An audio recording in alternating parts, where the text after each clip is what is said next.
বাগুইহাটির বাসিন্দা এক যুবতীকে গাড়িতে তুলে নিয়ে গিয়ে ধর্ষণ, গ্রেপ্তার 2। পুলিশ সূত্রে খবর, 22 তারিখ গভীর রাতে বাগুইহাটি বাসিন্দা যুবতীকে তার পূর্ব পরিচিত 2 যুবক ফোন করে এবং বলে তার এক বন্ধুর দুর্ঘটনা কবলে পড়েছে, ফলে কিছু টাকার দরকার। সমস্ত কথা শোনার পর ওই যুবতী আর্থিক সহযোগিতা করার জন্য রাজি হন এবং টাকা নিয়ে যাওয়ার জন্য তাদেরকে নিজের বাড়ির সামনে আসতে বলেন।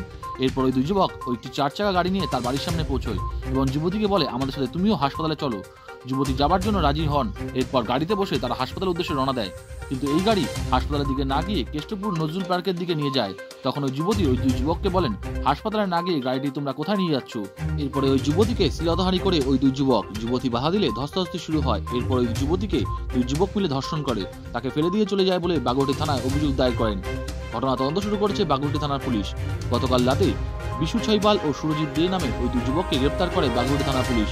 অভিযুক্তদের আজ বারাসাত আদালতে পেশ করা হবে।